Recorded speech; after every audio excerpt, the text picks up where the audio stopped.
आकाशवाणी भोपाल से प्रस्तुत हैं प्रादेशिक समाचार।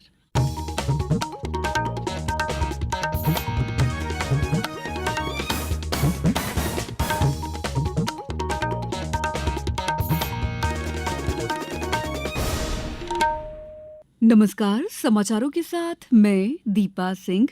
सबसे पहले मुख्य समाचार। मध्य प्रदेश राज्य कोऑपरेटिव डेयरी फेडरेशन और उससे जुड़े दुग्ध संघों का प्रबंधन और संचालन अगले 5 वर्ष के लिए राष्ट्रीय डेयरी विकास बोर्ड द्वारा किया जाएगा।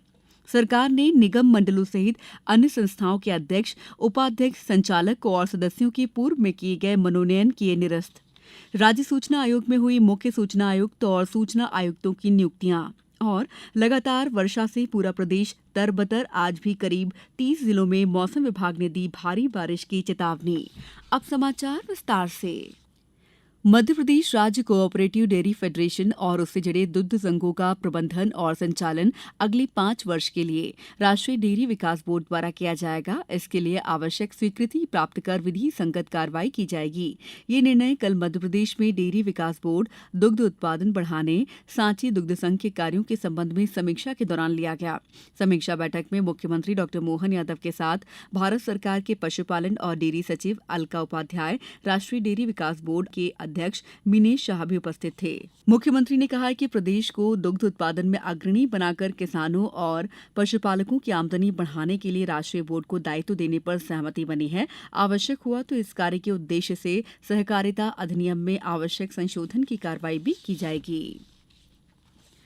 सामान्य प्रशासन विभाग ने एक आदेश जारी कर निगम मंडलों, समितियों, परिषदों, प्राधिकरणों और अन्य संस्थाओं के अध्यक्ष, उपाध्यक्ष, संचालक, सदस्यों के पूर्व में किए गए मनोनयन को निरस्त कर दिया है।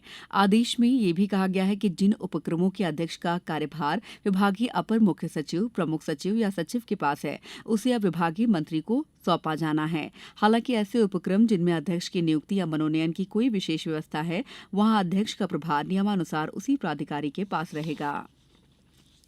प्रधानमंत्री नरेंद्र मोदी इस महीने की 15 तारीख को झारखंड के जमशेदपुर में महत्वाकांक्षी पीएम आवास योजना के लाखों लाभार्थियों को 2,745 करोड़ रुपए की किश्त जारी करेंगे। केंद्रीय ग्रामीण विकास मंत्री शिवराज सिंह चौहान ने जानकारी दी है कि इस अवसर पर सभी लक्षित लाभार्थियों को स्वीकृति पत्र भी वितरित किए जाएंगे। श्री चौहान ने कल वीडियो कॉन्फ्रेंसिंग के जरिए राज्यों के ग्रामीण विकास मंत्रियों की बैठक की। उन्होंने कार्यक्रम की तैयारी के लिए जरूरी निर्देश दिए। उन्होंने बताया कि प्रधानमंत्री आवास योजना के तहत केंद्र सरकार अगले 5 वर्षों में गरीब वर्ग के लिए 2 करोड़ अतिरिक्त घर बनाएगी। पश्चिम क्षेत्र विद्युत वितरण कंपनी इंदौर के अंतर्गत महू, खरगोन शहर पूर्ण स्मार्ट मीटर वाले नगर घोषित हो गए हैं। अब एक सप्ताह बाद झाबुआ और थांदला नगर भी पूर्ण स्मार्ट मीटरीकृत नगर बन जाएंगे। पश्चिम क्षेत्र कंपनी में अब तक 7,40,000 अत्याधुनिक स्मार्ट मीटर लग चुके हैं। वर्तमान में 14 जिलों में स्मार्ट मीटर तेजी से लगाने का कार्य जारी है। कंपनी क्षेत्र में सबसे ज्यादा इंदौर शहर में करीब 3.25 लाख स्मार्ट मीटर स्थापित हो चुके हैं।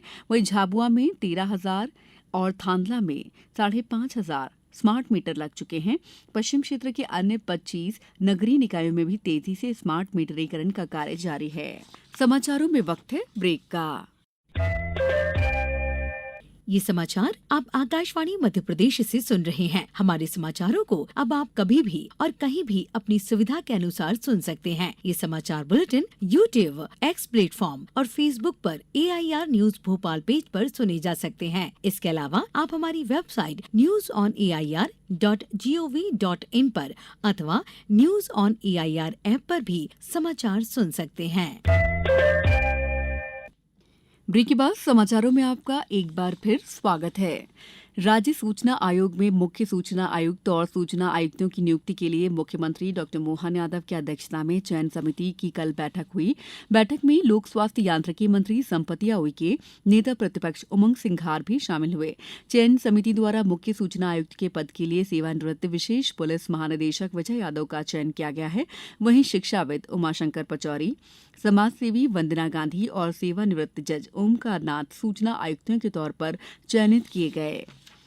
भारतीय सेना के भूतपूर्व सैनिकों के लिए एक आउटरीच कार्यक्रम आयोजित किया गया। इसका उद्देश्य भोपाल जिले के स्पर्श और पारिवारिक पेंशन भोगियों की शिकायतों की पहचान करना और उनका समाधान करना था।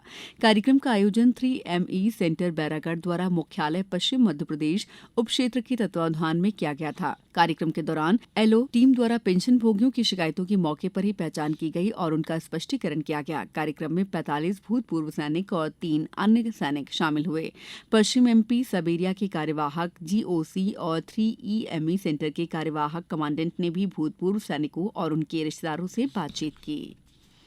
लगातार वर्षा से पूरा प्रदेश तरबतर है। मौसम विभाग ने आज विदिशा, रायसेन, सीहोर, नर्मदापुरम, हरदा, गुना और अशोकनगर में अति बारिश का रेड अलर्ट जारी किया है। वहीं अगले 24 घंटों में 21 जिलों में भी भारी बारिश हो सकती है। इंदौर, उज्जैन, ग्वालियर में भी तेज पानी गिरने का अनुमान है। कल भी भोपाल, इंदौर, सिवनी, बालाघाट समेत 21 जिलों में तेज बारिश हुई।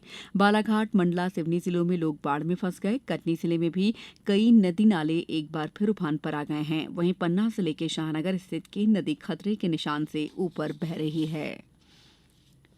खेल मंत्री मनसुख मांडविया ने पेरिस पैरालंपिक खेलों में पदक जीतने वाले भारतीय खिलाड़ियों के लिए नगद पुरस्कारों की घोषणा की है।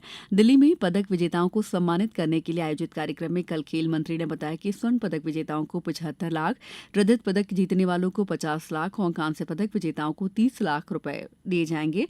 मिश्रित टीम स्पर्धाओं में पदक जीतने वाले खिलाड़ियों को 22.5 लाख रुपए मिलेंगे।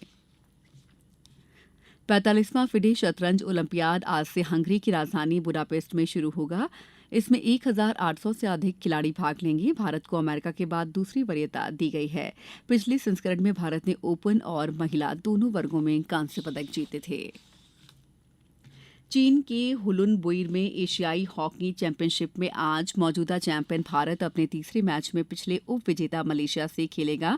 भारत ने इससे पहले मेजबान चीन को 3-0 से और जापान को 5-1 से हराया था। भारत 6 अंकों के साथ तालिका में शीर्ष पर है। अब कुछ समाचार संक्षेप में।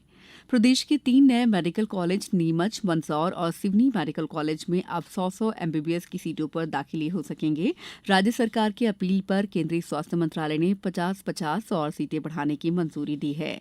ऊर्जा मंत्री प्रद्युम्न सिंह तोमर आज रतलाम जिले के ग्राम राजाखेड़ी में 2 करोड़ 2 लाख की लागत से निर्मित विद्युत सब स्टेशन का लोकार्पण करेंगे। CM राइस विद्यालय, मॉडल स्कूल और जिला स्तरीय उत्कृष्ट विद्यालय में प्राथमिक, माध्यमिक, हाई और हायर सेकेंडरी स्तर के प्रशासकीय पद के लिए शासकीय शिक्षकों के आवेदन आमंत्रित किए गए हैं। ऑनलाइन आवेदन विमर्श पोर्टल पर 17 सितंबर तक किए जा सकेंगे। शासन के निर्देशानुसार अब प्रचलित माह का राशन उसी माह की 1 तारीख से माह की अंतिम तारीख तक वितरण किया जा सकेगा। डिंडौरी जिले में संचालित शासकीय उचित मूल्य की सभी 383 दुकानों में राशन उपलब्ध है। राजगढ़ में आज से 13 सितंबर तक आपदा प्रबंधन संस्थान भोपाल, यूनिसेफ और जिला प्रशासन द्वारा संयुक्त रूप से भूकंप रोधी संरचना निर्माण विषय पर प्रशिक्षण का आयोजन किया गया। झाबुआ में कल हुई एक बैठक के बाद गणेश विसर्जन का स्थान रंगपुरा अनास नदी से बदलकर मध्यप्रदेश मोटेल MPT के समीप अनास नदी कर दिया गया है। अशोकनगर जिले के अंतर्गत जनपद पंचायत मुंगावली की ग्राम पंचायत बर्रा के सरपंच पद का निर्वाचन आज सुबह 7 बजे से दोपहर 3 बजे तक हो रहा है।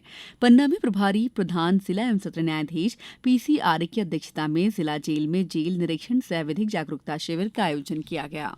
राष्ट्रीय पोषण माह के तहत आगर मालवा जिले के आंगनबाड़ी केंद्रों में पोषण थाल प्रदर्शन और एनीमिया जागरूकता जैसी गतिविधियां आयोजित की गईं। इंदौर जिले की महिला पंचायत प्रतिनिधियों की जिला स्तरीय कार्यशाला आज जाल सभागृह में आयोजित होगी। छतरपुर जिले के PM श्री केंद्रीय विद्यालय में राष्ट्रीय कृमि मुक्ति दिवस मनाया गया। मुख्य अतिथि कलेक्टर पार्थ जायसवाल ने छात्रों को कृमि मुक्ति दिवस के बारे में जानकारी दी। मुरैना जिला मुख्यालय पर आयोजित जनसुनवाई में 136 आवेदन प्राप्त हुए। इनका समुचित समाधान करने का आश्वासन भी आवेदनकर्ताओं को दिया गया। इस बुलेटिन में इतना ही। नमस्कार।